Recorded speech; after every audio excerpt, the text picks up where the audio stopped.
नमस्कार, मैं हूं अनिल सिंघवी और मेरे वादे के मुताबिक आज ऑपरेशन डीमेट डाका का एक और एपिसोड में आपके सामने लेकर आया हूं। डीमेट डाका के इस एपिसोड के बाद आज कई सारे ऐसे सवाल हैं जो आप अपने आप से पूछेंगे और वो सवाल कुछ ऐसे हो सकते हैं कि जो आपको परेशान करने लायक हों। मसलन कि क्या मुझे अपना डीमेट अकाउंट रखना चाहिए या बंद कर देना चाहिए?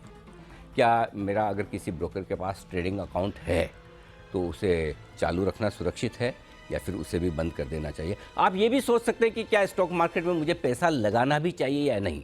और हाँ, मैं तो ये शो इस रिस्क पर भी कर रहा हूँ कि हो सकता है आप ये सोचें कि अगर मुझे मार्केट में पैसा ही नहीं लगाना है तो फिर मेरा शो या मेरा चैनल आपको देखने का क्या फ़ायदा।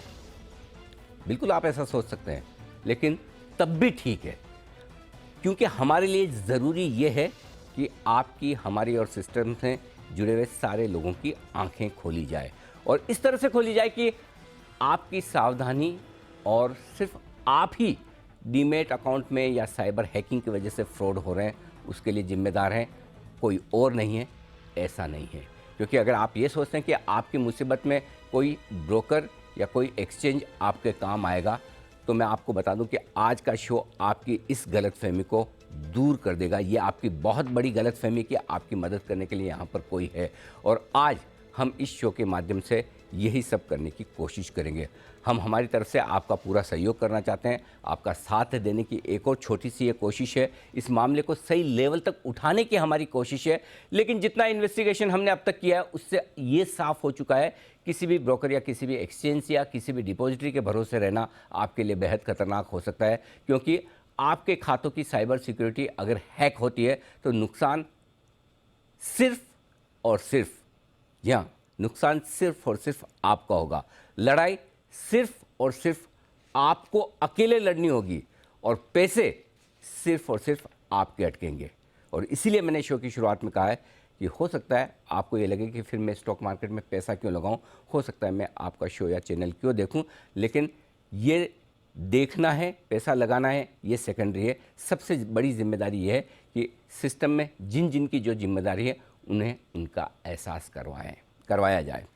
हम आगे बढ़ें उससे पहले आपको बता दें कि ऑपरेशन डीमेट डाका ने पूरे बाजार में खलबली मचा दी है। ट्विटर पर हमारे इस ऑपरेशन को कई लोगों ने हाथों हाथ लिया है और करीब 7 करोड़ से ज़्यादा इंप्रेशन दर्ज हुए हैं। यूट्यूब पर लाखों लोग इसे अब तक देख चुके हैं। अगर आपने अब तक इसे नहीं देखा है तो चिंता की कोई बात नहीं, इस शो को भी देखने के बाद जी बी न्यूज़ के यूट्यूब चैनल पर जाकर आप पुराना एपिसोड भी देख सकते हैं और समझ सकते हैं कि किस तरह से आप अपनी जानकारी बढ़ाकर अपने आप को शेयर बाजार में ट्रेड करने से लेकर किस तरह से आप सेफ रह सकते हैं। हमारी इस पड़ताल से आपको ये भी पता चलेगा कि कैसे हम टीवी न्यूज़ के इतिहास में पहली बार इस तरह के जटिल मामले को टेलीविज़न के पर्दे पर लेकर आएँ, ताकि आप और बाकी सारे इन्वेस्टर्स और ट्रेडर्स जागरूक हो पाएँ।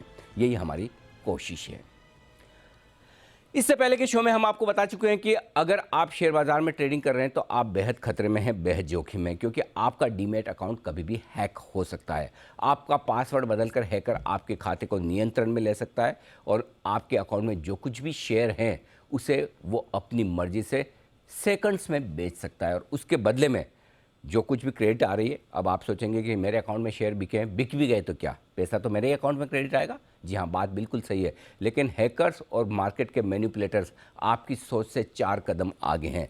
अगर वो आपके अकाउंट में शेयर बेचते हैं तो उसके बदले में दूसरे किसी अकाउंट से कचरा या पेनी या इलिक्विड शेयर बेचेंगे और वो शेयर आपके अकाउंट में खरीदेंगे, जिससे आपके अकाउंट की जो भी क्रेडिट है वो हो जाएगी ज़ीरो और दूसरे अकाउंट में जहाँ से ये शेयर बिके हैं वहाँ पर पैसा आ जाएगा। और दूसरा तरीका है कि वायदा कारोबार में आउट ऑफ द मनी के सौदे ऑप्शंस में करके आपके अकाउंट में कर देंगे लॉस और सामने दूसरे अकाउंट में हो जाएगा प्रॉफिट, ताकि वो क्रेडिट भी हैकर्स के और मार्केट मैनिपुलेटर्स के पास से चली जाए और ये सब कुछ दिन दहाड़े आपकी आंखों के सामने होगा। इसका खुलासा हम पिछले एपिसोड में कर ही चुके हैं और इसीलिए हमने इसका नाम दिया था ऑपरेशन डीमेट डाका।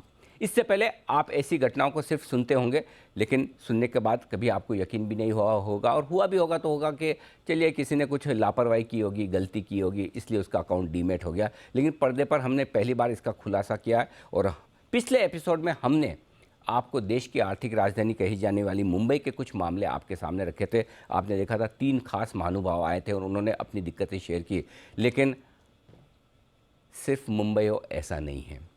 ये हैकर्स देश भर में फैल चुके हैं और देश भर में मुंबई के बाहर भी कई जगह ऐसे मामले हमारे सामने आते हुए दिखे हैं। और आज चलिए आपको हम ले चलते हैं मुंबई से बाहर नागपुर, ताकि आपको अंदाज़ा हो सके कि देश के कोने कोने में हैकर्स किस तरह से हमारे इन्वेस्टर्स के अकाउंट को हैक करके उनका अकाउंट साफ करने की फिराक में लगे हुए हैं।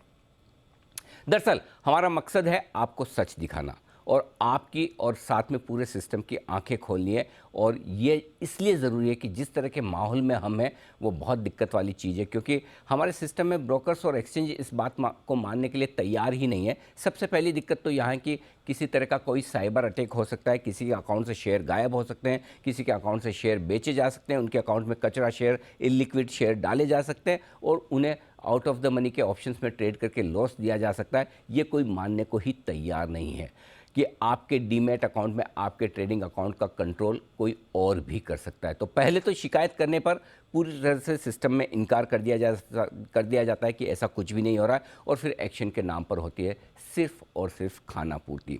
आज आपको हम कुछ ऐसे मामले दिखाने जा रहे हैं जिससे देखने के बाद आपको लगेगा कि अब अपने खाते के सारे शेयर आप ही को बेच देना चाहिए, निवेश ही बंद कर देना चाहिए, क्योंकि इस तरह के मामले को देखकर आपको लगेगा कि आपका भी डीमैट और ट्रेडिंग अकाउंट बिल्कुल भी सेफ नहीं है। लेकिन एक बार मैं फिर से आपको कहना चाहता हूं कि हमारा मकसद आपको डराना बिल्कुल भी नहीं है, बल्कि हमारा उद्देश्य ये है कि आप पहले से ज़्यादा सावधान हो जाएं। हमारा उद्देश्य ये भी है, इससे जुड़े हुए चाहे ब्रोकर्स हो, डिपॉजिटरी हो या एक्सचेंज हो, उन्हें अपने सिस्टम को किस तरह से चुस्त दुरुस्त और सिक्योरिटी को किस तरह से मजबूत करना है, इस बारे में आपको और अलर्ट होना है। और साथ ही इस तरह के मामले अगर हो जाएं तो उसे सेंसिटिविटी के साथ, संवेदनशीलता के साथ किस तरह से हैंडल करना है। आइए मैं पेश करता हूं आज का पहला मामला। आइए एक रिकॉर्डिंग हम आपको सुनाएंगे और बताएंगे कि किस तरह से पहले मामले में क्या कुछ हुआ है। पहले हल्का सा एक बैकग्राउंड दे दूं। इस मामले में निशाने पर है एक व्यवसायी जिनकी उम्र लगभग 48 साल है। हैकर्स ने इसी साल अभी 7 अप्रैल को इनका खाता हैक कर दिया और इनके पोर्टफोलियो में रखे हुए 9.5 लाख रुपए के शेयर बेच दिए। हैकर ने इनके पोर्टफोलियो में रखे हुए ट्राइडेंट, पीआई इंडस्ट्रीज, मदरसन सुनी, टाटा कम्युनिकेशन, जेंसार टेक जैसे शेयरों को बेच दिया, वो भी जाहिर सी बात है बिना किसी इजाज़त के, बिना कुछ पूछे हुए। इसकी जानकारी क्लाइंट को तब मिली जब हैकर के शेयर बेचने के बाद उनके मोबाइल पर ब्रोकर की ओर से मैसेज आने लगे कि आपके अकाउंट में ये शेयर बिका है, वो शेयर बिका है। एक के बाद एक बिक्री के जब मैसेज आने लगे तो सबसे पहले जो आमतौर पर एक इन्वेस्टर करेगा, उन्होंने अपना पासवर्ड बदल दिया। और आमतौर पर हैकिंग की आशंका होती सबसे पहला काम आप भी ये करते कि चलो पासवर्ड बदल दें, कहीं ऐसा तो नहीं कि पासवर्ड किसी ने चुरा लिया हो या जान लिया हो। लेकिन ये क्या, आप दंग रह जाएंगे। जैसे ही आपने पासवर्ड बदला, जैसे ही क्लाइंट ने पासवर्ड बदला, हैकर ने तुरंत उस पासवर्ड से इनके अकाउंट से उन्हें लॉग आउट किया और लॉग आउट करके अपना पासवर्ड सेट कर लिया और फिर से क्लाइंट के अकाउंट पर कब्जा जमा लिया। देख लीजिए कि आप ही के अकाउंट पर आपका पासवर्ड चेंज करके हैकर फिर से कब्जा जमाता है। क्लाइंट समझता है कि शायद कुछ गलती होगी, वापस से पासवर्ड बदला, लेकिन फिर से हैकर ने अकाउंट का कब्जा ले लिया। यानी कि आपको अपने अकाउंट पर कंट्रोल करने की सफलता ही नहीं मिली। और ये सब हुआ है सुबह मार्केट खुलते ही 9:15 बजे से 9:30 बजे के बीच में। फाइनली क्लाइंट परेशान होकर अपने ब्रोकर को फ़ोन करता है। 9:30 बजे फ़ोन करता है, लेकिन अगले 15 मिनट तक तो वही म्यूज़िक सुनते हैं, कॉल सेंटर का कनेक्ट ही नहीं हो पाता। और 15 मिनट के बाद जब ब्रोकर से संपर्क होता है तो हैकिंग की शिकायत के बावजूद ब्रोकर न तो क्लाइंट के अकाउंट को ब्लॉक करता है, इधर उधर की फालतू की बातों में उलझाए रखता है और कहता है कि नहीं, आपके अकाउंट में सिर्फ आप ही ट्रेड कर सकते हैं, कोई और नहीं, कोई और कर ही नहीं सकता। मानने को तैयार नहीं, अकाउंट ब्लॉक करने को तैयार नहीं। ऐसे में इंटरेस्टिंग चीज़ें ये हैं कि किस लेवल की समझ, किस लेवल की अंडरस्टैंडिंग ब्रोकर की और ब्रोकर के कॉल सेंटर के रिप्रेजेंटेटिव्स की है, वो आप सोचेंगे तो दंग रह जाएंगे, हिल जाएंगे। मालूम है क्या सुझाव दिया गया है? सुझाव ये दिया गया है कि क्या फ़र्क पड़ता है अगर आपके अकाउंट में किसी ने शेयर बेच दिए, आप वापस ले लीजिए ना, क्रेडिट तो आपके अकाउंट में ही, आप वापस से खरीद लीजिए, आपके शेयर आपको मिल जाएंगे। अब समझिए, जिन्हें शेयर बाज़ार की बिल्कुल समझ नहीं है, जिन्हें ये नहीं समझ आ रहा कि अकाउंट हैक हो गया है और शेयर खरीदने के बाद वापस, शेयर बिक जाने के बाद वापस खरीदना ये सॉल्यूशन नहीं है, तो फिर आप समझ लीजिए आप कितने सेफ़ हैं। अब आप सोच सकते हैं कि ब्रोकर की ओर से क्लाइंट को मुसीबत में किस तरह से हैंडल किया जा रहा है। जिन्हें क्लाइंट की शिकायत सुनने और उन्हें मदद करने की जिम्मेदारी दी गई है, उन्हें शेयर बाज़ार की बेसिक समझ ही नहीं है और इस तरह के मामलों को सुनने, समझने और उस पर रिएक्शन देने की बिल्कुल भी ट्रेनिंग नहीं दी है। ब्रोकर ने फ़ोन पर शिकायत सुनने के बाद खाते को 1.5 घंटे तक ब्लॉक नहीं किया। सुबह 9:38 पर ईमेल लिखी गई। पहले तो ये कि हम फ़ोन पर ब्लॉक नहीं करेंगे, आपको रिटर्न ईमेल देना होगा। क्यों? लेकिन फिर भी रिटर्न ईमेल 9:38 पर भेजी गई, लेकिन उसके बावजूद खाता ब्लॉक नहीं हुआ और 11 बजे के बाद एक बार फिर से हैकर ने शेयर भेज दी। सोचिए, 9:15 से मामला चल रहा है, पहले कनेक्ट नहीं होता है, उसके बाद रिटर्न ईमेल चाहिए, रिटर्न ईमेल भेजने के 1.5 घंटे बाद भी खाते पर हैकर का ही कंट्रोल है। और उसके बाद एक और बड़ी आंख खोल देने वाली चीज़ जो इस अकाउंट में हुई है, वो आप सुनेंगे तो दंग रह जाएंगे। ये वो अकाउंट है जहाँ पर सिर्फ कैश मार्केट में ट्रेडिंग होती है, सिर्फ कैश मार्केट में। लेकिन हैकर को तो चूंकि वायदा कारोबार में आपके अकाउंट में जितनी भी क्रेडिट है उतना लॉस करना है, नुकसान देना है ताकि उसे फ़ायदा हो सके, तो हैकर ने एफएनओ सेगमेंट भी एक्टिव कर दिया ताकि जो अकाउंट में क्रेडिट पड़ी उसके सामने ज़्यादा से ज़्यादा ट्रेड करके या तो कचरा शेयर खरीद ले या वायदा कारोबार के आउट ऑफ द मनी शेयरों के आपको नुकसान डाल दिए जाए। तो ये है आपके लिए ज़बरदस्त एक्शन। आपको लग रहा होगा ये तो बड़ी अच्छी कहानी है, सुनने में बड़ा मज़ा आ रहा है, वाकई में ऐसा हुआ है क्या? मन में सवाल आ सकता है, आना भी चाहिए। तो आइए सुनिए एक वो रिकॉर्डिंग कि किस तरह से क्लाइंट और ब्रोकर के रिप्रेजेंटेटिव के बीच में बात होती है कॉल सेंटर में इस पूरे हैकिंग के मामले को लेकर। ये रिकॉर्डिंग लाइव उस समय की रिकॉर्डिंग है जब अकाउंट हैक किया गया है और जो ये क्लाइंट थे उन्होंने इस अपनी बातचीत को रिकॉर्ड किया है और उस रिकॉर्डिंग का एक अंश मैं आपको सुनवाने जा रहा हूँ। सुनिए। मेरे बार बार स्टॉक बिक रहे हैं। मेरे ख्याल से ये ज़ीरोधा से ही कुछ एक्टिविटी हो रहा है, क्योंकि अभी मैंने 2 बार पासवर्ड चेंज किया है। ओके। उसके बावजूद अगर ये सब हो रहा है तो ये क्या हो रहा है एग्जैक्टली आप मुझे बताइए। अगर ज़ीरोधा कर रहा है तो मैं कुछ नहीं करता, मैं चुपचाप बैठ जाता हूँ, मुझे ज़ीरोधा पे विश्वास है। लेकिन अगर ये ज़ीरोधा नहीं कर रहा है तो बहुत बड़ी प्रॉब्लम है, मेरे लाखों रुपए फंस जाएंगे उसमें। आप मैं समझ सकता हूँ सर, डोंट वरी। हमारी टीम, जैसे कि आपने हमको टिकट के थ्रू भी डिटेल्स दिया है कि ये ऐसा इशू आ रहा है करके, ठीक है, और हमारी टीम भी इसके ऊपर चेक कर रही है। हम जैसे ही हमको कंफर्मेशन चेक करके मिलेंगे डिटेल्स, हम आपको भी इन्फॉर्म करेंगे सर। हम मेरे आपको जरूर लाख से ज्यादा अमाउंट है उसमें, मेरे मैंने देखा सर, मैंने देखा अकाउंट है, मुझे चाहिए वो पैसे पूरे। और मैं जी, जी, प्रॉफिट में था देख कल तक सर, मैं प्रॉफिट में था, लॉस में नहीं था। आज मुझे वहाँ पे लॉस दिख रहा है। ओके, नहीं हम देख सकते हैं कि आपका विच पोर्टफोलियो के शेयर्स थे जिन which have been sell order भी प्लेस हुआ है, तो just give us some more time. हम इन्फॉर्म करते हैं टीम को तो have a cross check fast and ticket पे भी आपको रिप्लाई करे कि क्या एग्जैक्टली हुआ है एंड इसको कैसे सोल्यूशन रहता है करके हम लोग बताएंगे सर आपको, डोंट वरी, ठीक है। It is there on the ticket. मैं आपकी आज जाएगा सर, आज ही हम ट्राई करेंगे आपको पैसे देने के लिए। हमारी जो बैकएंड टीम रहती है ना, जो टेक, हाँ, जो टीम जो बैकग्राउंड डेटा पूरा चेक करती है, तो वो टीम चेक करके बताएगी आपको, आज ही देंगे। तो मैं अभी लॉगिन भी नहीं करता मेरे अकाउंट में और कुछ भी नहीं करता हूँ। आई जस्ट लीव इट, क्योंकि मैंने 2 बार पासवर्ड रीसेट किया है और तीसरी बार करने की मुझे नहीं लगता जरूरत है। हाँ, अच्छा, राइट। तो टीओटीपी भी पिन सेफ्टी है, सिक्योरिटी के लिए आप क्रिएट करके रख सकते हो, टीओटीपी सर। टीओटीपी मेरा ऑलरेडी था, कॉन्फ़िगर्ड था, विदाउट मेरे ऑथेंटिकेशन वो होता ही नहीं था, उसके बावजूद वो हुआ है। अच्छा, alright sir, there is no problem, give us some more time, we will inform this to the team and they will confirm you, ठीक है। प्लीज। तो सुना आपने कि किस तरह से ब्रोकर क्लाइंट की रिक्वेस्ट को सुनने समझने के लिए तैयार नहीं है, और अगर तैयार भी है तो उसे खुद समझ नहीं आ रहा कि क्या कुछ हो रहा है। टीओटीपी यानी कि ये एक ऐसा शब्द है और एक ऐसा टूल है जिसे ब्रोकर मानता है कि ये तो ब्रह्मास्त्र है, इसे तो कहीं कोई हैक ही नहीं कर सकता। अब मज़े की बात देखिए, हैकर्स के सामने टीओटीपी भी फेल हो गया है। यही नहीं कि टीओटीपी होने के बावजूद और उसकी मांग करने के बावजूद खाता हैक होने की घटना को ब्रोकर का रिप्रेजेंटेटिव बहुत ही हल्के में ले रहा है, इसे एक सामान्य घटना के तौर पर मान रहा है। कम से कम ये जो बातचीत हमने सुनी उससे तो यही समझ में आ रहा है।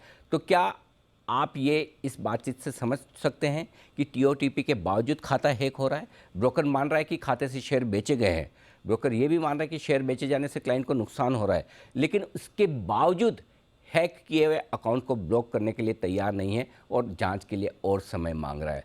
अब हमारे सामने यही मुद्दा है सबसे बड़ा कि टेक्नोलॉजी है, बिल्कुल है, खाता हैक हो सकता है, किसी का भी हो सकता है।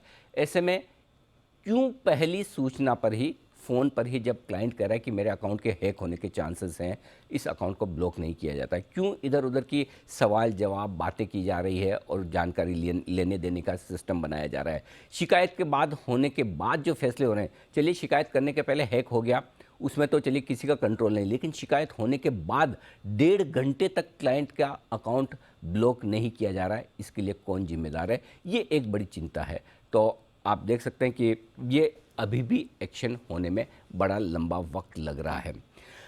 इस रिकॉर्डिंग सुनने के बाद एक बात तो ये साबित हो चुकी है, पासवर्ड और टीओटीपी हैकर के लिए कोई मायने नहीं रखता और वो इसे बिल्कुल चुटकी की तरह बजाकर तोड़ सकते हैं और क्लाइंट के खाते पर कंट्रोल ले सकते हैं और आप बार बार पासवर्ड बदल कर भी हैकिंग को रोक नहीं सकते। यानी कि इसका मतलब क्लियर है, साइबर सिक्योरिटी के लिहाज से सिस्टम को अभी और मजबूत करने की ज़रूरत है। संभव है कि ऑनलाइन प्लेटफॉर्म में कमजोरी हो सकती है, संभव है कि क्लाइंट का अकाउंट बहुत ज़्यादा सेफ और सुरक्षित ना हो पासवर्ड के लिहाज से, लेकिन ये भी हो सकता है कि क्लाइंट का डेटा लीक किया जा रहा हो और कुछ ये भी हो सकता है कि ऐसा कुछ मामले हो रहे हो जहाँ पर कहीं न कहीं डेटा लीकिंग का भी मामला बनता हुआ दिख रहा है।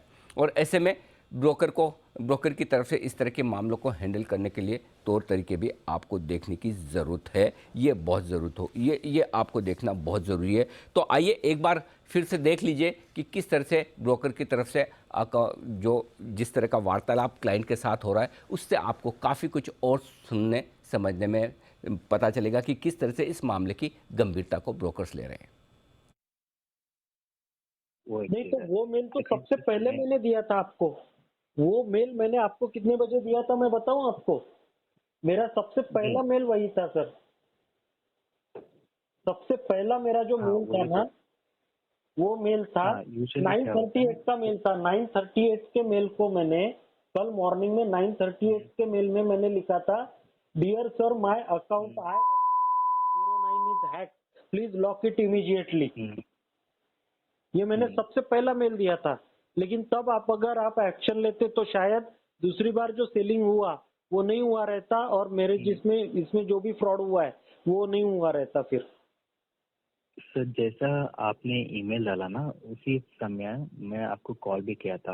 आप रिमाइंड हो सकते हैं, मैं आपको 9:50 पे ऑलमोस्ट कॉल किया था। 9:50 टू 9:45 पर 9:50 टू ऑलमोस्ट 10 बजे के आसपास मैंने कॉल किया था आपको, सेइंग दैट आपका अकाउंट हैक हुआ है, तो आप टीओटीपी और पासवर्ड चेंज कर लो। यूजुअली क्या होता है इनकेस, मतलब मैं अभी एक्सक्लूशन पर डिपार्टमेंट हूँ सर।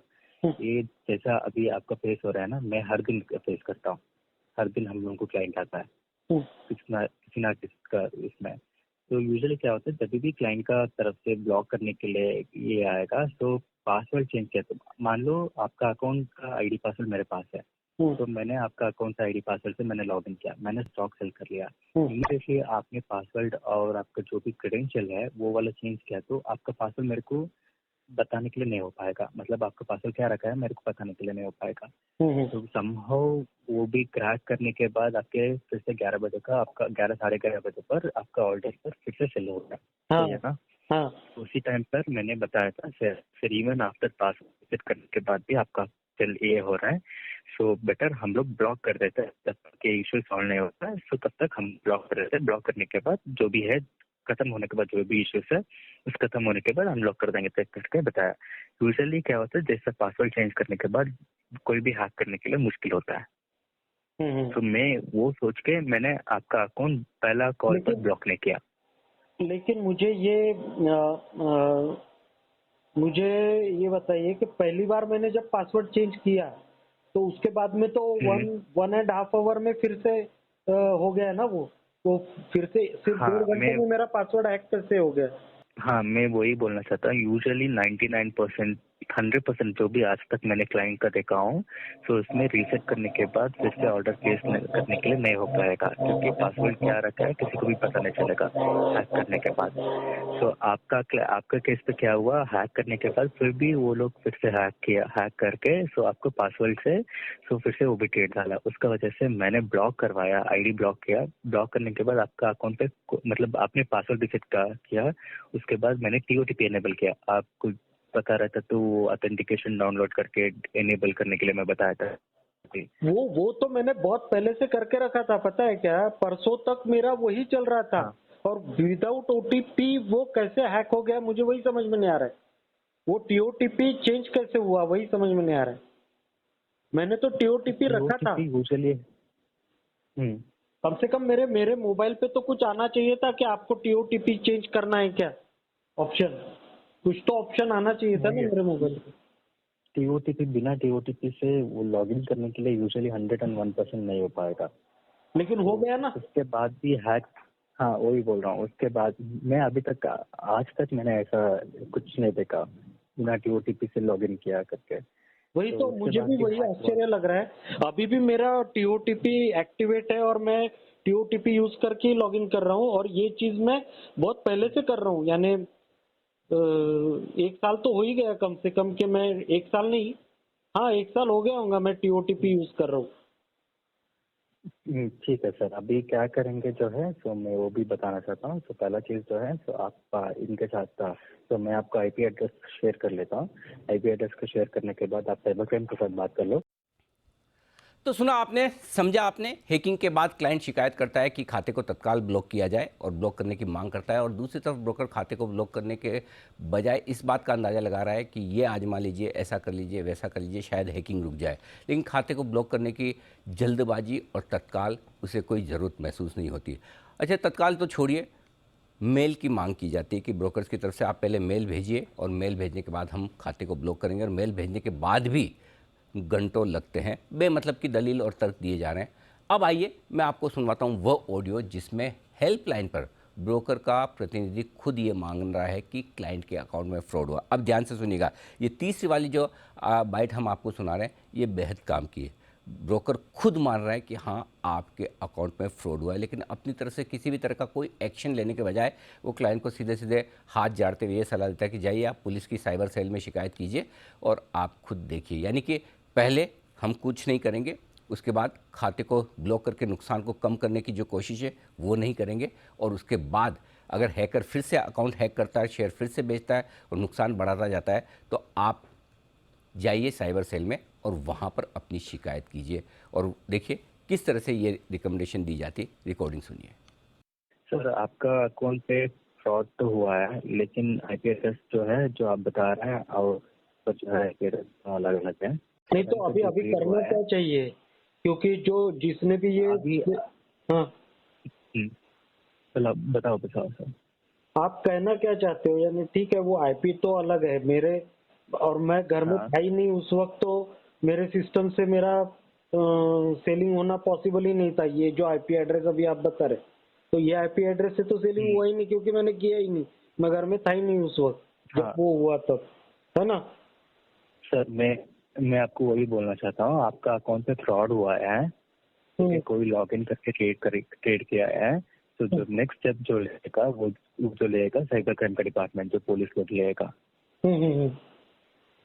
ठीक है। सो साइबर क्राइम वाले लोग आपका आईपी एड्रेस का मतलब जो ट्रेड हुआ है उसका आईपी एड्रेस डिटेल्स पूछेगा। लेकिन ये मेरा रिस्टोर हो पाएगा क्या, जो लॉसेस हुए हैं वो सब? सर रिस्टोर तो नहीं हो पाएगा। रीजन ये है ऑलरेडी स्टॉक सेल हुआ गया, तो सेल होने के बाद ऑलरेडी मतलब सेटलमेंट हो जाएगा।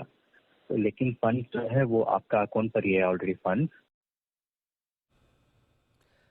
तो अब यहाँ कुछ बड़े सवाल खड़े हो रहे हैं। पहली बात तो ये कि फ्रॉड के बाद सबसे पहले ब्रोकर से संपर्क करने में ही दिक्कत हो रही है। 15 मिनट तक ब्रोकर के फ़ोन लाइन पर आपको वेट करना पड़ रहा है, और उसके बाद अगर फ़ोन कनेक्ट हो भी गया तो दूसरी दिक्कत ये है कि ब्रोकर को मामले की समझ ही नहीं है, और न ही वह अपने क्लाइंट को सही ढंग से एडवाइस दे पा रहा है। कभी वो कहता है कि आप शेयर दोबारा खरीद लीजिए जो बिक गए, तो कभी कहता है कि अगर आपको अकाउंट ब्लॉक करना है तो रिटर्न में ईमेल भेजिए, जबकि सामने से फ़ोन करके शिकायत करने और खाता ब्लॉक करने की मांग की जा चुकी है। इस सब के बावजूद उसी बात को ईमेल पर लिखकर फिर से मांगा जा रहा है, और अगर ईमेल लिख भी दिया जाए तो उसके बाद भी घंटे 1.5 घंटे तक अकाउंट ब्लॉक नहीं होते, जिसका नतीजा ये होता है कि क्लाइंट को नुकसान बढ़ता जाता है। हैकर्स एक बार नहीं, 2 बार नहीं, 3-3, 4-4 बार अकाउंट हैक करके लगातार अगले 1-1.5 घंटे तक बारी बारी से शेयर बेचते हुए दिख रहा है। सवाल ये कि पहली बार सूचना मिलने पर ही खाते को ब्लॉक क्यों नहीं किया जाता है, और इंतज़ार किस बात का होता है, और दूसरी बात है कि देरी की वजह से जो नुकसान हो रहा है उसकी भरपाई कब कौन और कैसे करेगा। ये था पहला मामला। अब तक आपको मैंने डीमैट खाता हैकिंग के बाद ब्रोकर की ओर से किस तरह का रेस्पॉन्स मिल रहा है और ब्रोकर्स के सिस्टम किस तरह से तैयार हैं, ये मैंने बताया है। लेकिन आपने देखा कि फ्रॉड होने पर किस तरह से हर हाल में जिम्मेदारी आप ही की मानी जाती है और नुकसान भी आप ही को उठाना पड़ता है। लेकिन आप सोच रहे होंगे कि जिस प्लेटफॉर्म पर ये ट्रेड हुए हैं, यानी कि एक्सचेंजेस, क्या एक्सचेंजेस की तरफ से कोई उनकी जिम्मेदारी है? क्या एक्सचेंजेस आपको इस तरह के मामलों में किसी तरह की कोई हेल्प कर सकते हैं? तो अब पेश है दूसरा मामला, जिसे देखने के बाद क्लाइंट के साथ साथ फ्रॉड होने पर एक्सचेंजेस भी आपकी क्या कुछ मदद करेंगे या नहीं करेंगे, इसका अंदाज़ा आप लगा सकते हैं। आइए दूसरा केस है एक और ऐसे ही टेक्नोक्रेट का, जो अपनी गाढ़ी कमाई में से कुछ पैसे बचाकर बाजार में निवेश करते हैं। आईटी प्रोफेशनल है, इनकी उम्र 49 साल है और लगभग 13 मई को इनका खाता भी हैक हुआ है। इनके खाते में से 17.5 लाख रुपए के शेयर्स बेच दिए गए। और हैकर्स का मॉडस ऑपरेंडी क्या है, इसका खुलासा हम पहले भी आपको विस्तार से कर चुके हैं और बता चुके हैं कि हैकिंग के बाद क्या कुछ हुआ है। हमारी पड़ताल में ये पता चला कि हैकर्स ने एक बार में नहीं बल्कि कई किश्तों में इनके पोर्टफोलियो में शेयर बेचे हैं। शुरू में तो इन्हें पता ही नहीं चला कि इनका खाता हैक हो चुका है और हैकर इनके खाते में कांड पर कांड किए जा रहा है। दूसरी बार जब एडिशनल मार्जिन को लेकर इनके पास ब्रोकर का कॉल आया तो इन्हें पता चला कि खाते में कुछ न कुछ गड़बड़ है। इनके खाते में तब तक करीबन 5 लाख रुपए के ब्रिटानिया, बॉश, टाटा एलेक्सी जैसे मुनाफे वाले दमदार और ब्लू चिप शेयर बेचे जा चुके थे। और दूसरी बार खाता हैक हुआ उसी दिन तो बाटा, डिवीज लेव और इमामी जैसे शेयर बिक गए।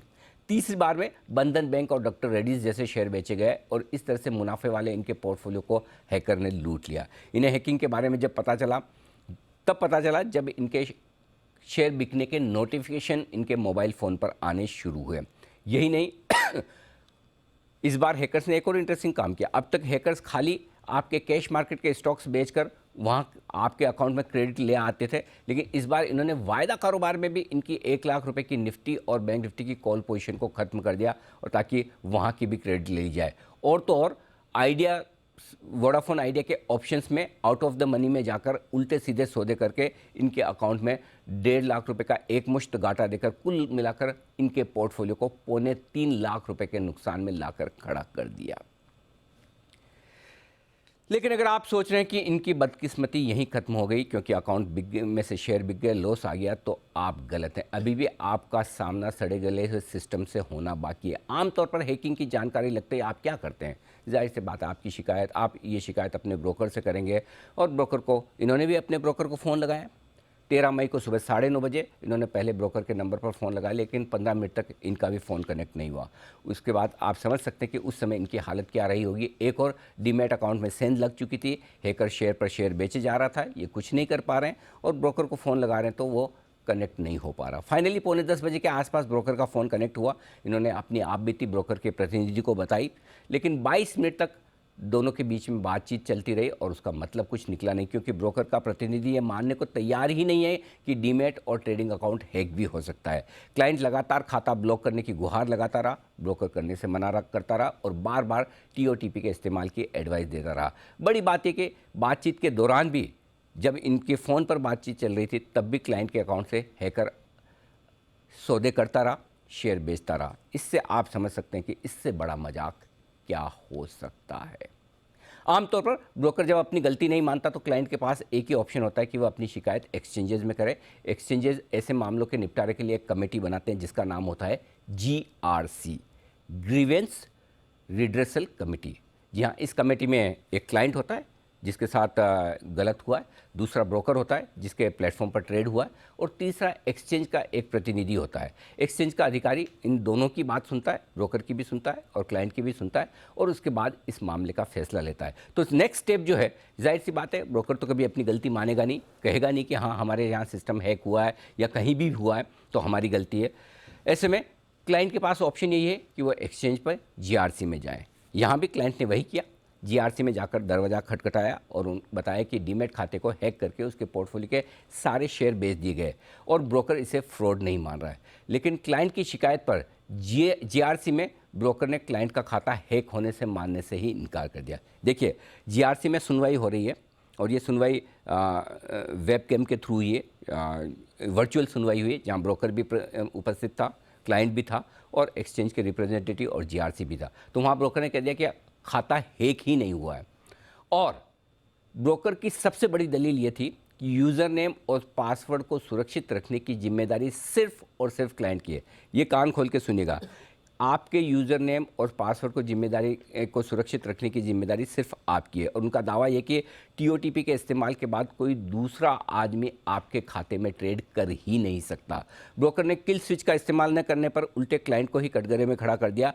और तो और ये दलील भी दी कि क्लाइंट के अकाउंट में जो ट्रेड हुए हैं वो ट्रेड इलीगल ट्रेड नहीं है, लीगल ट्रेड है, इसलिए उसका खाता ब्लॉक नहीं किया गया। क्योंकि और खाता नहीं ब्लॉक किया गया, उसके लिए भी उन्होंने साफ ये कहा कि अगर आप हमें लिखित में नहीं ईमेल करेंगे तो हम खाता ब्लॉक नहीं करेंगे। अब आप सोचिए, जिस अकाउंट से ट्रेड हुए हो वही जिम्मेदार है, यानी कि क्लाइंट अपने ही अकाउंट से ट्रेड करेगा और कंप्लेन करेगा। अगर फ्रॉड कोई दूसरा कर रहा है तभी तो कंप्लेन करेगा, नहीं तो उसे कंप्लेन करने की ज़रूरत ही क्यों है।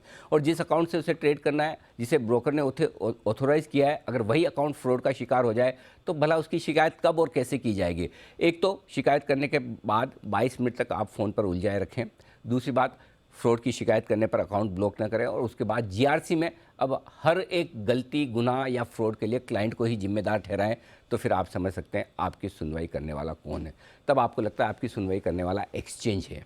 जी हाँ, क्योंकि ब्रोकर ने तो हाथ खड़े कर दिया, आप ही जिम्मेदार हैं। तो अब आप सुनिए, आपकी आंखें खुली रह जाएगी, आप दंग रह जाएंगे कि जीआरसी का जो कुछ भी ऑब्जर्वेशन है और जो कुछ भी निर्णय है वो पूरी तरह से ब्रोकर के पक्ष में है। और ब्रोकर उनसे 2 कदम पहले से आ गए। क्लाइंट यहाँ आकर न्याय की उम्मीद लेकर आया था, सोचा था कि एक्सचेंज उनकी बात सुनेगा लेकिन जीआरसी से उसे न्याय मिलेगा। इसके विपरीत अगर आप जीआरसी के फैसले को सुनेंगे तो अपना सर पीट लेंगे, क्योंकि जीआरसी ने इस बात को माना। सुनिएगा ध्यान से, अब जो ये है, ये एक्सचेंज का रोल आपको बता रहा है। जहाँ पर जाकर आप अपनी अपील लेकर जाते हैं, सोचते हैं कि एक हायर अथॉरिटी आपकी बात को सुनेगी। जीआरसी ये मान रही कि 13 मई को सुबह 9:15 बजे से 11 बजे के बीच में क्लाइंट के अकाउंट में फर्जी ट्रेड हुए। जी हाँ, उन्होंने एक्सेप्ट किया और वो हमारे पास पेपर भी है, जो जीआरसी की तरफ से जो हियरिंग हुई है वो पेपर्स भी हमारे सामने है। और उन्होंने ये भी माना है कि क्लाइंट के अकाउंट में से सारे शेयर्स बेच दिए गए। देखिए, ये जो साथ में आपके ट्रांसक्रिप्ट चल रही है वो जीआरसी की मीटिंग के मिनट्स हैं। अजीबोगरीब के भाव दाम पर ऑप्शंस के सौदे हुए हैं और साथ ही साथ इन ऑप्शन के सौदों के चलते क्लाइंट को नुकसान हुआ है। तो पहली चीज़ ये, अकाउंट कॉम्प्रोमाइज़ किया गया है, शेयर सारे बेच दिए गए, जो एबनॉर्मल है, ऐसा क्लाइंट ने पहले ज़िंदगी में कभी नहीं किया। एक साथ सारे शेयर बेच देना और उसके सामने लॉस आ जाना, ये सारी चीज़ें जीआरसी मान रही है कि एबनॉर्मल है। लेकिन पुलिस इस मामले की जांच कर रही है और ऐसे में जीआरसी किसी भी तरह के क्लेम को नहीं मानती। अब ये सुनिएगा, ये लाइन आपको झकझोर देने वाली है कि सब कुछ माना जा रहा है कि आपका अकाउंट कॉम्प्रोमाइज़ हुआ है, आपका अकाउंट हैक हुआ है, आपके अकाउंट में जो शेयर एक साथ बेचे गए वो पहले कभी नहीं हुए हैं, फ्रॉड है, लेकिन आपका कोई क्लेम नहीं। अब कर लो बात, सब कुछ होने के बावजूद आपका कोई क्लेम नहीं, आप कुछ नहीं कर सकते। और ये हम नहीं, एक्सचेंज की जीआरसी कह रही है, फ्रॉड होने के बावजूद आपके अकाउंट में कोई क्लेम नहीं बनता। तो फिर किस तरह के क्लेम्स को जीआरसी मानती है? अगर ब्रोकर करेगा तो ब्रोकर ही मान लेगा, फिर जीआरसी और जीआरसी की ज़रूरत ही क्या है? और अगर हैकर कर रहा है तो इसे न ब्रोकर मानेगा न जीआरसी, तो फिर जीआरसी की ज़रूरत क्या है? तो ये सोचिए कि जीआरसी बनी किस लिए है। जीआरसी अगर सिर्फ आपके बिहाफ पे, जीआरसी न तो आपके बिहाफ पे कोर्ट पे केस लड़ेगी, जीआरसी न आपके बिहाफ पे साइबर सेल में जाएगी, जीआरसी न आपके अकाउंट में जो नुकसान हुआ है या जो अकाउंट में शेयर बिके हैं उनके पैसे आपको जल्दी दिलवाने में मदद करेगी, जीआरसी न आपको इन्वेस्टर प्रोटेक्शन फंड में कोई पैसा देगी। तो फिर जीआरसी का रोल क्या है? क्या ये सिर्फ दिखाने के लिए एक जीआरसी बना रखी है एक्सचेंज ने कि ताकि ये लगे कि हाँ, इन्वेस्टर की सुनवाई करने के लिए हम बैठे हैं, लेकिन एक्चुअली आपको कुछ करना नहीं है? जब इससे क्लाइंट को न्याय ही नहीं मिल पा रहा है तो फिर रास्ता कैसे निकलेगा और फिर जीआरसी के होने का औचित्य क्या है? इस तरह की व्यवस्था का कोई मतलब है क्या? ये मानना समझना बहुत ज़रूरी है। जीआरसी का कहना मान भी लिया जाए कि चलिए ब्रोकर ने कोई गलत नहीं किया, तो फिर क्लाइंट को जीआरसी में जाने का फ़ायदा क्या हुआ है? और अगर सारा काम साइबर सेल पुलिस को ही करना है तो फिर जीआरसी की भी ज़रूरत भी क्या है? ये बात बहुत गौर से एक्सचेंजेस को सोचने की ज़रूरत है कि वो किसके लिए काम कर रहे हैं और उसके काम करने के कायदे कानून और तरीक़ों से किसको फ़ायदा हो भी रहा है या नहीं। एक्सचेंज के प्लेटफॉर्म पर निवेशक सबसे बड़ा स्टेक होल्डर होता है, लेकिन जब बात उसके इंटरेस्ट की आती है, इन्वेस्टर्स के इंटरेस्ट की आती है, तो इस तरह की व्यवस्था दिखावटी और सजावटी ही नज़र आती है, काम की नहीं। निवेशकों के हितों को गिनाने के लिए तो एक्सचेंजेस और जीआरसी बड़े ज़ोर शोर से नाम लेते हैं, लेकिन वास्तविकता में निवेशकों का इससे कुछ भला हो नहीं रहा। और इस तरह के मामलों में इन्वेस्टर प्रोटेक्शन फंड से किसी तरह की राहत नहीं मिल पाना भी एक बड़ा सेटबैक है। आइए, ये हमने आपको 2 मामले दिखाएं। अब अगर आपको लगे कि ये मामले हमने पिक एंड चूज़ किए हैं, तो मैं आज आपको 2 ऐसे लोगों से मिलवाने जा रहा हूं जो मेरे स्टूडियो में हैं, जो आपको अपनी आप बीती बताएंगे। एक हमारे साथ नागपुर से आशीष जी हैं, जिनका पहला मामला मैंने आपको बताया, और दूसरे हमारे साथ एक IT प्रोफेशनल है जो अपना नाम नहीं बताना चाहते हैं, लेकिन दूसरा मामला जो GRC में हो गए थे। तो पहले आशीष जी, जो आपके साथ हुआ वो बताइए कि जब आपको पता चला कि आपका अकाउंट हैक हुआ है और आपके अकाउंट में लगातार हैकर शेयर बेचे जा रहे हैं, तो आपने ब्रोकर से किस तरह की मदद मांगी और उस मदद के बदले में आपको क्या मिला? सर, जब सवेरे मैं ऑफिस में पहुंचा और मुझे नोटिफिकेशंस आने लगे कि मेरे शेयर्स बेचे जा रहे हैं, तब मैंने उनको फ़ोन करने की कोशिश की, तो फ़ोन लगने में काफ़ी दिक्कत जा रही थी। इसलिए सबसे पहले मैंने उनको ईमेल भेजा और उनको अकाउंट हैक हुआ है और ब्लॉक करने का मैंने उनको बताया। लेकिन वहाँ उसमें जब दिक्कत आ रही थी, मैंने पासवर्ड चेंज करने की भी कोशिश की, लेकिन पासवर्ड चेंज करने के लिए भी बहुत टाइम लग रहा था। आखिर जब बात हुई मेरी कस्टमर केयर से, तो वो मुझे ब्लेम करने लगे कि नहीं, जो कुछ हो रहा है सब आप कर रहे हैं। तो मुझे भी उन पे शक हुआ। मैंने उनको बोला कि अगर मैं सब कुछ करते रहता तो मैं आपको कॉल ही नहीं करता। सही बात है, आपको कंप्लेन करने की जरूरत क्या है? मैं आपको कंप्लेंट ही नहीं करता था जी। तो फिर मैं उनको ब्लेम करने लगा कि अगर मैं नहीं कर रहा हूँ और आप मुझे बोल रहे हो कि मैं ही कर रहा हूँ, इसका मतलब शायद आपकी तरफ से कुछ हो रहा हो। तो काफी देर तक मैंने उनको रिक्वेस्ट की कि पहले आप मेरा अकाउंट ब्लॉक कर दीजिए। लेकिन उन्होंने अकाउंट ब्लॉक नहीं किया। तो मैंने उनको मुझे फिर शक हुआ कि शायद मैंने पावर ऑफ अटर्नी दिया था, कहीं उसका मिसयूज तो नहीं हो रहा है। तो मैंने वो कस्टमर केयर से जो भी बात कर रहे थे उनको बोला कि आप अपने सीनियर से बात कीजिए और उनसे कुछ राय लीजिए, क्योंकि ये जो कुछ हो रहा है ये सब गलत हो रहा है। तो बाय द टाइम वो एक फ़ोन कट हो गया, फिर मैंने पासवर्ड चेंज करने की कोशिश की और पासवर्ड चेंज हो गया। लेकिन 11 बजे के आसपास फिर से सेलिंग शो होना शुरू हो गया। तब मेरी इनके सीनियर से बात हुई और मैं उनको भी बताने की कोशिश की, लेकिन दिन भर मेरा अकाउंट जो है ना उन्होंने फ्रीज किया और आखिर कुछ 12 मेरे स्क्रिप्ट्स सेल हो गए आखिर। और मुझे काफ़ी लॉस हुआ। और उसके बाद ब्रोकर ने आपको ये कहा कि जाइए आप साइबर क्राइम में आप शिकायत कीजिए, जो कुछ होगा वही होगा? हाँ जी, हाँ। उनकी तरफ से उन्होंने आपको किसी तरह की कोई मदद नहीं की? नहीं। और रिटर्न में ईमेल भेजने के बाद लगभग कितने समय बाद आपका अकाउंट ब्लॉक हुआ?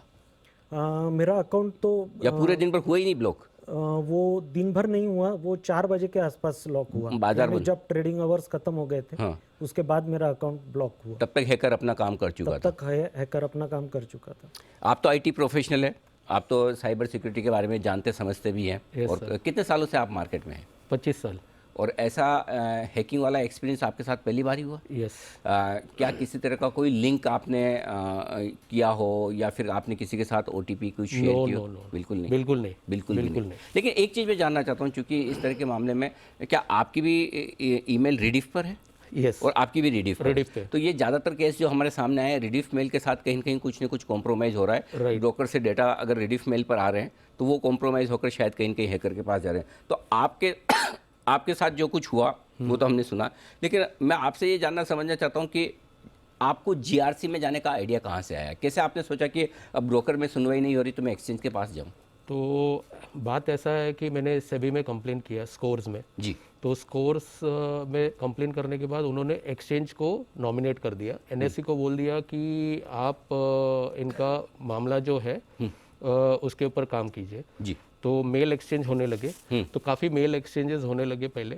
तो एवरी टाइम ज़ीरोधा यही बता रहा था कि प्रॉब्लम उनके साइड पे नहीं है, आपका अकाउंट जो है वो हैक हुआ है। जबकि मैं उनको बोल रहा था कि पॉसिबल ही नहीं है, क्योंकि मेरे सारे अकाउंट्स जितने भी है रेडिफ मेल में ही है। और ये लोग जो रेडिफ मेल पे ऑप्शन है इनका कि OTP और मेल इसमें पासवर्ड चेंज हो जाता है। ओके। तो मैंने उनको यही बोला कि बाकी जितने भी अकाउंट्स है जो HDFC सिक्योरिटीज़ हो या और भी कोई भी हो या कोई भी बैंक हो, ये दोनों ऑप्शन आता है, OTP का भी ऑप्शन आता है, मेल का भी ऑप्शन आता है। तो ज़ीरोधा में ऐसा क्यों नहीं है कि आपको चूज़ करना होता है। करेक्ट। और इसमें जब भी मैंने कर रहा था कम से कम 5 बार मैंने पासवर्ड चेंज किया। ओह, 5 बार पासवर्ड चेंज किया? हाँ, और 5 बार हैकर ने चेंज किया। My God. तो हर बार उनको मेल आता था और वो मेल मेरे पास तो आया ही नहीं रेडिफ में। अच्छा, तो मेल उनके पास जाता और मेल से वो पासवर्ड तो अच्छा, ये बताइए कि ये तो चलिए हैकिंग वाली बात हुई, लेकिन जब आप GRC में गए तो कुछ उम्मीद से गए थे कि आपको कुछ न्याय मिलेगा। GRC का रवैया कैसा था और वहाँ से आपको क्या कुछ मिला? तो GRC में उन्होंने बात सुनी, करीबन 1 घंटे का कॉल हुआ हम लोग का, वीडियो कॉल, और वो होने के बाद बहुत ही कैजुअली बताया गया कि आपको ये जो है साइबर पुलिस के साथ फॉलोअप करना होगा।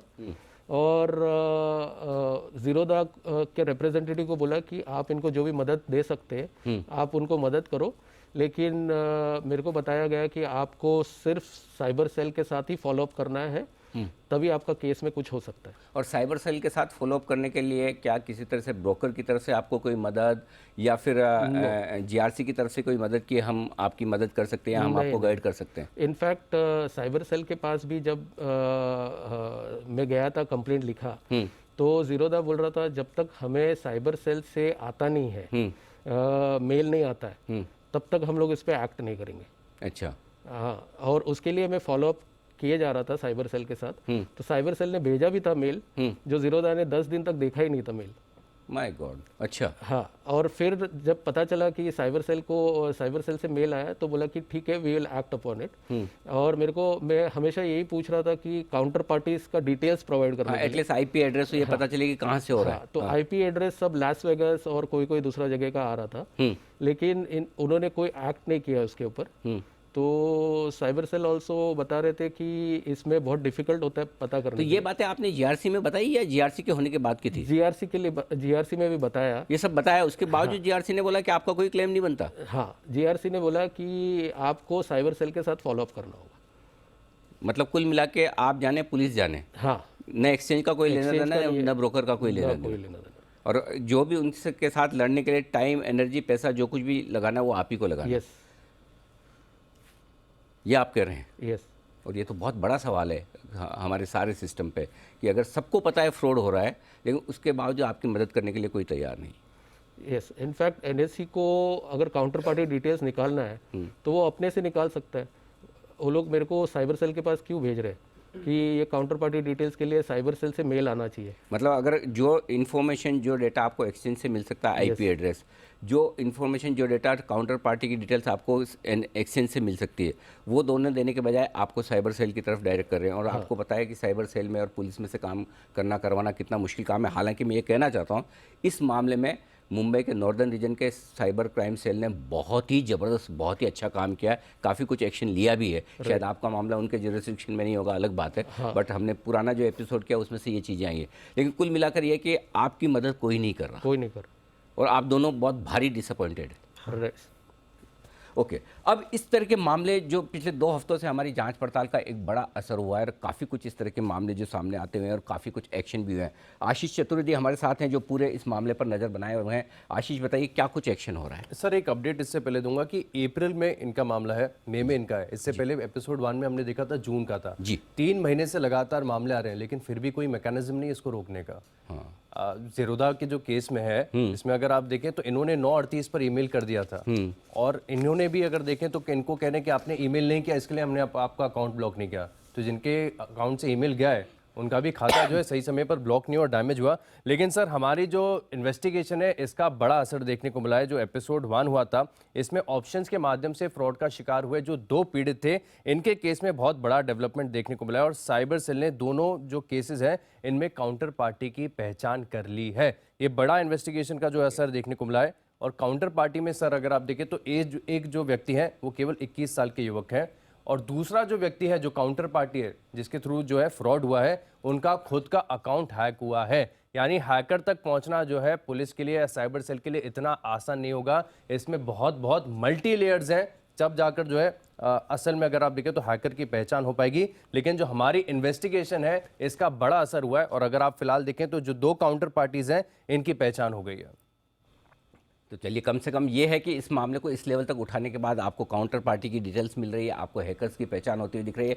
लेकिन हम बता दें कि ये हैकर्स सिर्फ हैकर्स ही नहीं है, ये सिर्फ टेक्नोलॉजी वाले हैकर्स नहीं, लेकिन इनके साथ मार्केट के भी बहुत सारे ऐसे समझदार लोग, शातिर लोग, समझदार कहना गलत होगा, शातिर लोग मिले हुए, जिन्हें पता है कि अगर किसी एक अकाउंट में क्रेडिट है तो उस क्रेडिट को निकालने के लिए या तो उस अकाउंट में कचरा शेयर बेचे जाए, और वो कचरा शेयर बेचने के लिए भी कोई न कोई तो अकाउंट आपको चाहिए, और दूसरा या फिर आउट ऑफ द मनी के ऑप्शंस ट्रेड करके लॉस दे दिया जाए उस अकाउंट में और अपने अकाउंट में मुनाफा दे दिया जाए। तो सोचिए, टेक्नोलॉजी से लेकर मार्केट के जालसाज किस तरह से एक दूसरे से हाथ मिलाकर इस तरह की हैकिंग कर रहे हैं। और ऐसे में हैकिंग के इन मामलों पर जी बिजनेस की जो मांग है, मैं शो का समापन करूं उससे पहले मैं आपको अगली कुछ बातें जो बताने जा रहा हूं वो बहुत ज़रूरी है, सबके लिए सुननी है।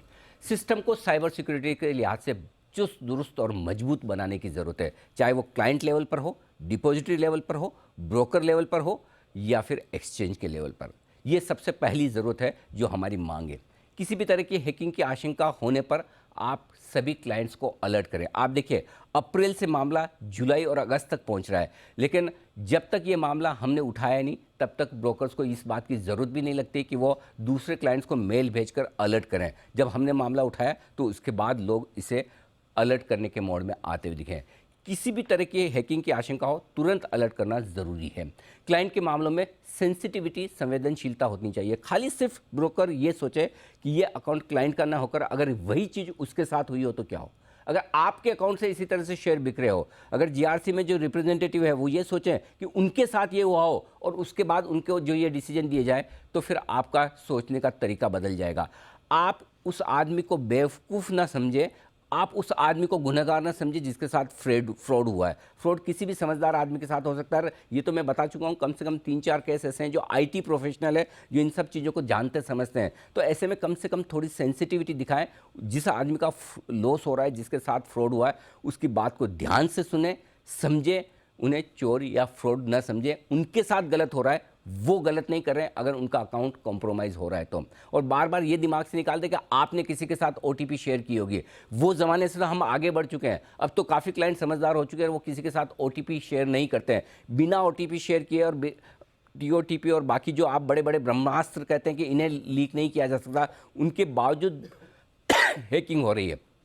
खाता तुरंत ब्लॉक किया जाए, ईमेल या लिखित औपचारिकता में न पड़े। कभी क्रेडिट कार्ड पे या बैंक अकाउंट में फ्रॉड होता है, कौन सा बैंक कहता है कि आप हमें ईमेल लिख के भेजिए? तुरंत सबसे पहले, और ब्लॉक करने के लिए अलग से नंबर होता है कि टू ब्लॉक प्रेस 1 या जो भी है, तो आप तुरंत ब्लॉकिंग में जाते हैं। वहाँ पर आपके लिए कोई वेटिंग लिस्ट नहीं है, लेकिन यहाँ पर 15-20 मिनट तक आप क्लाइंट को वेट करवाते हैं। एक आपके कॉल सेंटर पे एक स्पेसिफिक नंबर होना चाहिए या फिर एक स्पेसिफिक वो पिन होनी चाहिए कि आपको ब्लॉकिंग करनी है, तो सीधा आप क्लाइंट के ब्रोकर के रिप्रेजेंटेटिव पर पहुंचे और वेट ना करना पड़े। स्टाफ को हैकिंग के मामलों को हैंडल करने की समझ दी जाए, ट्रेनिंग दी जाए, ट्रेंड किया जाए। ऐसा ना कहे कि आपके अकाउंट में शेयर बिक गए, क्या फ़र्क पड़ता है, वापस ले लीजिए। इस तरह की मजाक ना करें। क्लाइंट को न्याय मिले, उसका पैसा उसको मिले, उसके लिए उसका साथ दे, न कि उन्हें छोड़ दे अकेला भगवान भरोसे कि जो होगा देखा जाएगा, पुलिस जाने आप जाने। जहाँ तक जीआरसी का सवाल है, जीआरसी सिर्फ समस्याओं को सुने ही, उसका समाधान भी दें। सुनकर एक कान से आपने ब्रोकर का सुन लिया, एक कान से क्लाइंट का सुन लिया और भाई हमारा कोई लेना देना नहीं, आप जानो, आपका काम जाने, इसके लिए जीआरसी नहीं है। निवेशकों के लिए जीआरसी और एक्सचेंज मिलकर एक साइबर सेल के साथ इस तरह की कोई हॉटलाइन बनाए कि वो मामलों को निपटाएं। खाली सिर्फ सुनना जीआरसी का काम नहीं, सॉल्यूशन देना भी होना चाहिए। और अगर जीआरसी और एक्सचेंज अपने लेवल पर फ्रॉड और हैकिंग के मामले साइबर पुलिस के साथ उठाएंगे तो जाहिर सी बात है इंडिविजुअल इन्वेस्टर के मुकाबले में उनकी बात में वजन ज़्यादा होगा। उन निवेशकों के लिए कानूनी लड़ाई लड़ना असंभव है, क्योंकि आपको पता है एक तरफ तो आपने पेमेंट ब्लॉक कर दिया, अगर क्रेडिट बची हुई है तो ब्लॉक कर दी। जब तक अब पुलिस की तरफ से मामला नहीं निपटेगा, कोर्ट में नहीं जाएगा, तो उसके लिए तो हैकिंग होना और पैसा ब्लॉक होना दोनों बराबर की बात है।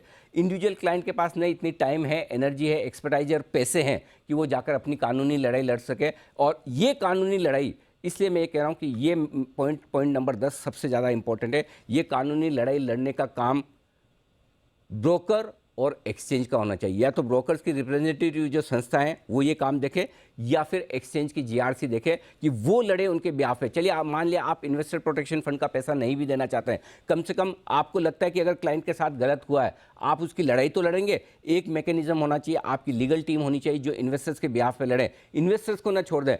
एक किसी भी सच्चे इन्वेस्टर का पैसा डूबता है तो एक्सचेंज, ब्रोकर, डिपॉजिटरी, आप और हम सब बराबर के जिम्मेदार हैं। इसलिए बहुत ज़रूरी है इस पॉइंट पर कि एक्सचेंज की तरफ से ये एक सिस्टम होना चाहिए कि कानूनी लड़ाई पुलिस के साथ लड़नी हो, कोर्ट में लड़नी हो, वो लड़े, न कि एक बेचारा इन्वेस्टर वो चक्कर मारता फिरे, फिर वो सोचेगा चलिए 1-2 लाख का नुकसान हो गया, छोड़ो जाने दो, कौन दिमाग लगाएगा, हमसे तो ये लड़ना हो नहीं पाएगा। इसके अलावा निवेशकों को पैसा जल्द से जल्द मिले। आपने एक बार ब्लॉक कर दिया, लेकिन ब्लॉक करने के बाद आपको समझ में आ रहा है कि अकाउंट अगर वाकई में फ्रॉड हुआ है तो उसके पैसे कोर्ट का केस का डिसीजन 50 साल बाद, 10 साल बाद, 5 साल बाद आएगा, उसके लिए वेट ना करें, एक बार पैसा रिलीज करें ताकि उसी के शेयर का पैसा उसको इंतजार ना करना पड़े। और ज़रूरत पड़ने पर आपको इन्वेस्टर प्रोटेक्शन फंड से एक तात्कालिक मदद देनी चाहिए। छोटी दें, ज़्यादा दें, पूरी दें, जितनी दे सकें आप देखें, लेकिन इन्वेस्टर को मदद मिलनी चाहिए ताकि इन्वेस्टर्स को ये ना लगे कि मैंने आकर कोई गलती कर दी है।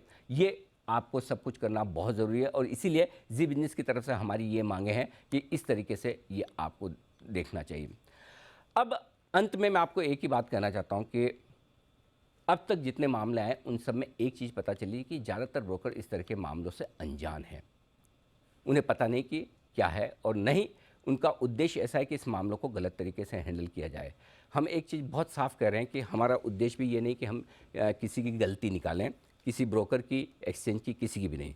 हमारा उद्देश्य ये है कि हम पहले ये समझें कि सिस्टम में कमियां क्या हैं और जो कमियां हैं उसे मानें, और जब मानेंगे तो उसको सुधारने की कोशिश करेंगे। जिन क्लाइंट्स के साथ फ्रॉड हो रहा है उन्हें हम ज़्यादा संवेदनशील होकर हैंडल करें, क्योंकि जब तक हम इन मामलों को उठाएंगे नहीं तब तक न ब्रोकर्स तैयार होंगे, न एक्सचेंज तैयार होंगे और न ही क्लाइंट समझदार होंगे। तो हमारा आज पर्पज़ ये, सबसे पहले क्लाइंट समझदार बने, उसके बाद ब्रोकर समझदार बने, एक्सचेंजेस समझदार बने और एक ऐसा फ्रेमवर्क बनाए जिसमें इस तरह के मामलों में पीड़ितों को जल्दी से जल्दी न्याय मिल सके, जल्दी से जल्दी उनका पैसा वापस से आ सके। और इसी वजह से हमने इस शो को आपके सामने रखा है कि क्या अगर हम इस तरह का सिस्टम नहीं बना सकते हैं तो क्या वाकई में हम इन्वेस्टर्स के साथ सही कर रहे हैं।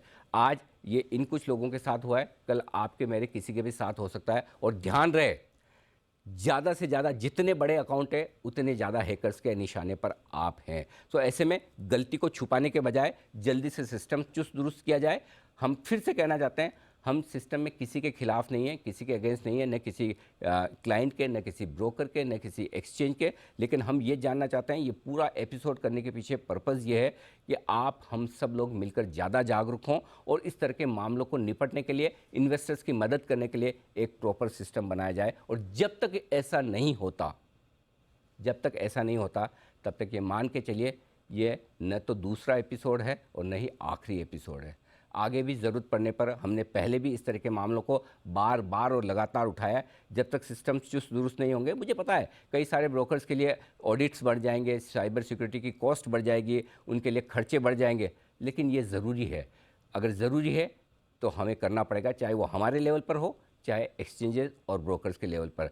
तो हम जब तक इन मामलों पर पूरी तरह से रोक न लग जाए, हम इन मामलों को आगे भी उठाएंगे। इसलिए ये ना सोचें कि पहला और दूसरा एपिसोड हो गया मतलब ये आखिरी एपिसोड है। हाँ, जिस दिन ये लगेगा सिस्टम हमारे चुस्त दुरुस्त हो गए, हम इन मामलों को लेकर क्लाइंट्स के प्रति सेंसिटिव हो गए, हम उनकी दिल से मदद करना चाहते हैं, जिस दिन ये फीलिंग आएगी, मैं सबसे पहले खुद अपनी तरफ से, हमारे चैनल की तरफ से सारे ब्रोकर्स का, एक्सचेंजेस का, सारी कमिटीज़ का धन्यवाद दूंगा कि उन्होंने सेंसिटिविटी के साथ इन मामलों को समझा है। और जब तक ये नहीं होता तब तक हमारी लड़ाई हैकिंग के खिलाफ, साइबर फ्रॉड्स के खिलाफ जारी रहेगी। और इस पूरी लड़ाई में आप निश्चिंत रहे, कोई आपका साथ दे न दे, जी बिजनेस हमेशा आपके साथ रहेगा।